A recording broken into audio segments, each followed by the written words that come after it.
Supreme court ने करार दिया है कि कानून नाफिज करने वाले इदारों के अहलकारों पर हमला दहशत गर्दी के जुमरे में आता है। सरकारी अहलकारों पर हमला रियासत की रिट और निज़ाम इंसाफ पर बराह रास्त हमला है।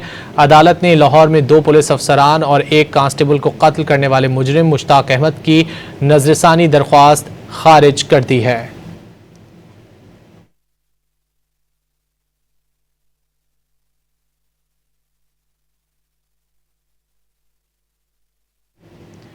सुप्रीम कोर्ट ने करार दिया है कि कानून नाफिज करने वाले इदारों के अहलकारों पर हमला दहशत गर्दी के जुमरे में आता है। सरकारी अहलकारों पर हमला रियासत की रिट और निज़ाम इंसाफ पर बराह रास्त हमला है। मज़ीद जानेंगे डॉन न्यूज़ के नुमाइंदे उमर बर्नीस। उमर बताइए।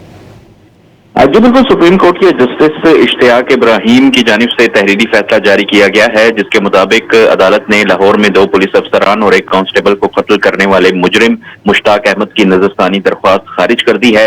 अदालत ने फैसले में करार दिया है कि कानून नाफिज करने वाले इदारों के अहलकारों पर हमला दहशतगर्दी के जुमरे में आता है। सरकारी अहलकारों पर हमला रियासत की रिट और निज़ाम इंसाफ पर बराह रास्त हमला है। कानून नाफिज करने वाले इदारों को निशाना बनाना निजी दुश्मनी नहीं बल्कि दहशतगर्दी है। सुप्रीम कोर्ट ने कहा है कि नजरसानी की दरख्वास्त 1500 दिन की गैर मामूली ताखीर से दायर की गई। दरख्वास्त गुजार ताखीर के एक दिन का माकूल जवाब पेश करने में नाकाम रहा है। मुजरिम मुश्ताक अहमद पर दौरान ड्यूटी 2 पुलिस अफसरान और 1 कांस्टेबल को कत्ल करने का जुर्म साबित हुआ है।